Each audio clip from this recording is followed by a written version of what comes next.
Everybody, this is Dream, and we're going to be talking about today's Fanduel spreadsheet today. There's 9 games today, so let's get into the games.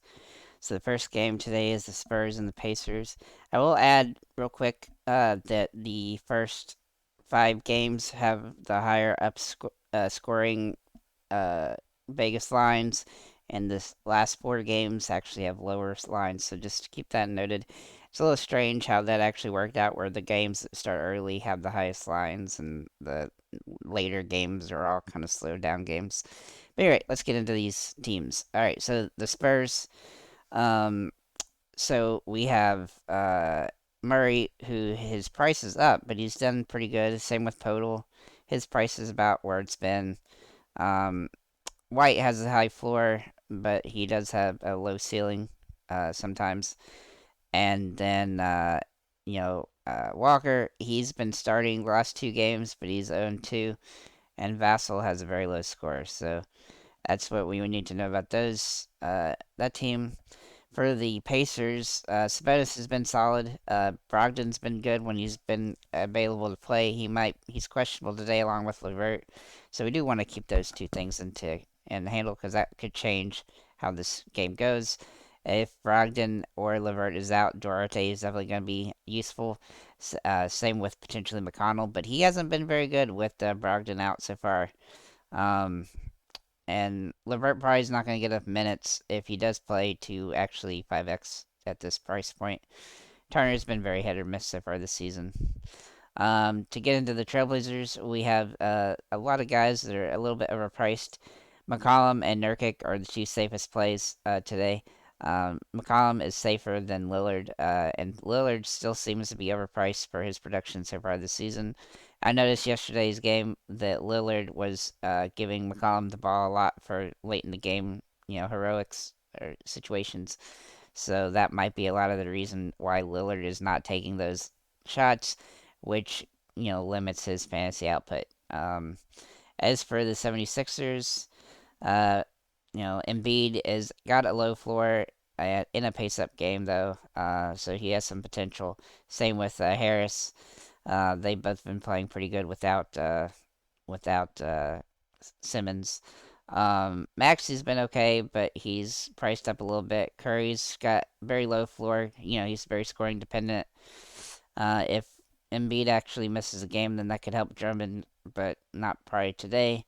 And then most of the other guys are kind of just hit and miss game to game. So we'll start into the Cavs and the Hornets game. So the Cavs. Mobley's been the most consistent player along with Rubio, but they both have the potential to have dud games here and there. Seems like a matchup that could benefit them, but with Garland back, that hurts Rubio a little bit, and there's a little bit of a mixed bag with them and Sexton, who's going to get the most fancy points. And then Markkanen and Love, they kind of trade off along with Allen on who's going to get the most points outside of Mobley. For the Hornets, so we got a lot of guys with some low floors here, both LaMelo and Hayward. But they've been playing pretty well. Ball did really well yesterday. Bridges has been playing pretty good, but his price has come up a little bit. But he does have a high floor. With Rozier back, that definitely potentially hurts Bridges, though, and Oubre. Oubre has a very low floor as well. And then that all hurts Martin the most because he's been playing really good, but his price is up, and he's going to be handicapped with Rozier, with Rozier back. So let's go ahead and get into the Washington Wizards and the Hawks game. So the best play from the Wizards are either Harrell or Kuzma. Harrell's price is way up, and so he might be starting, but if Gafford's back, then maybe he doesn't. So there's some risk involved with Gafford being back, where Harrell will get less minutes, back to his normal minutes. Kuzma's been pretty safe play so far this season, so you could look at him as a potentially decent play. Beal's a little bit overpriced for what his production has been so far this season, but he does have the potential. As for the Hawks, Collins has been the safest bet this season, and this game looks like another game that he could do pretty good. Um, Young has also been good so far, but he is hit or miss. But he hasn't really gotten his big crazy game yet, so maybe that's coming. Um, Everybody else is kind of hit or miss game to game. It's kind of luck based on that. Capella's price has come down a little bit, but maybe not enough to make him useful today. As for the Chicago Bulls and the Celtics game, so Busevic's price has come down some, so he has kind of a safe floor, but he is a little bit risky still because he just doesn't produce to the same level that he did in Orlando, being the main guy. You know, they've got a lot of scorers here, and so he doesn't get as many shots as he used to. Um, DeRozan has been extremely solid this season so far, and he has a high floor but he does have a low ceiling. He hasn't actually 6x'd once. So, you know, you're looking for him to get somewhere between 38 and 45 points today. Um, Everybody else besides Caruso has been kind of hit or miss game to game.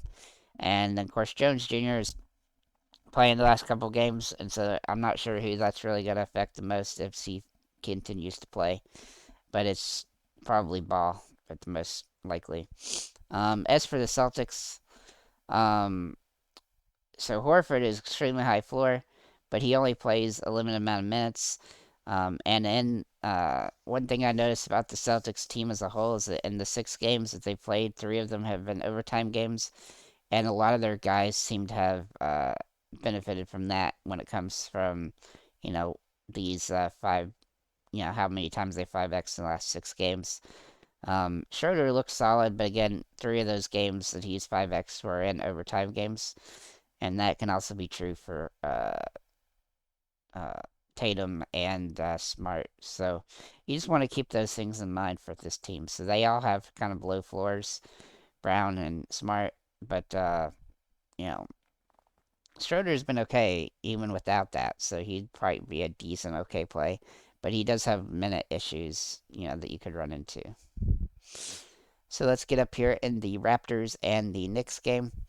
Man, the Raptors, if Scotty Barnes has been the best player for them so far this season, but he looks like he's doubtful. And if he's out, then that could boost Achua and Boucher, or maybe even some of these other guys. But it's really hard to say how that is going to go. And they're kind of playing a tough matchup against the Knicks, who are pretty good defensively. So I'm a little uneasy about running any of these guys today, especially with Barnes being the only guy out. Um, as for the Knicks, um, everybody's a little bit overpriced for what they've done so far this season. Randall's had a couple bad games here and there. Fournier's kind of, you know, minutes restricted. Barrett's been okay. Walker has been 3 for 3 in the last 3 games. His price has come up, though. And then everybody else is kind of hit or miss. Gibson is kind of sneaky, but Noel might be back, and if that's the case, then Gibson probably wouldn't be the best play today. Let's see here. Oops. Okay, so for the Orlando Magic and the T-Wolves game, so Bamba has been a pretty solid play so far this season, and he has a high mid to high floor, so he might be somebody you want to look at. Same to be with Carter. However, he does have a lower floor. Suggs and Wagner's prices are both up, and so you do have to consider that when you're deciding if you want to use those guys. And then Okiki might be playing, which could actually limit Bamba a little bit. I'm not exactly certain how that's going to play out throughout the season. As for the Timberwolves, you know, we look at Edwards being probably pretty good so far this season, as well as Beverly, but he only plays very limited minutes, so you do have to consider that. Reed and Vanderbilt seem to trade off 5xing, which Reed has done more, but Vanderbilt's been starting, but that hasn't really helped them all that much. But they both have extremely low floors as a result. As for the Denver Nuggets, obviously Will Barton has a high floor, and he's been playing pretty solid. His price is a little up, though. Gordon has a pretty low floor, but he does have the potential to 6x at times, and the Joker has not really been as good as he normally is. He's still a great player, though, but he just hasn't been getting all the, you know, stats. Not having Murray seems to hurt him a little bit. For the Grizzlies, Morant has been 5xing every other game, so if this holds true, then he'll 5x today. But he does kind of have a low floor when he doesn't, so you have to keep that in there. Melton does have his price kind of come up a bunch. Same with Bane, but they both still seem like kind of average plays. I think the Nuggets tend to be a decently difficult team to score on though, so you do have to there's a little concern there. And the Grizzlies, they do kind of go deep in their bench sometimes. As for the last game of the day, obviously last but not least, we have the Thunder and the Clippers. And the only guy that's even worth using on the Thunder is, you know, Gilgeous-Alexander. And in this game, it doesn't seem like a game where you're really going to want to use him. Everybody else is extremely hit or miss, and especially with minutes being so random with this team. There's a high potential blowout in this game as well. As for the Clippers, Paul George has been solid, but he does have a little bit of a low floor in some of the games. And then a lot of these guys, Bledsoe and Jackson, their prices are a little bit higher than what we'd probably like to see them at based on the current production this season. Mann and Kennard look okay, but they're kind of scoring dependent, and they're kind of dependent on if Jackson and Bledsoe play well or not. And, if there's a blowout, maybe they get more minutes. So that's pretty much what we have this slate. There's lots of good value, lots of good guys you could use today, lots of games that have, nice upside with close games. You got to have plenty to choose from for today. So I will put the link to the spreadsheet in the description of the video. And if you do use this spreadsheet or you do find something that you like, please feel free to send me a message, or if you have a concern or comment, do that as well.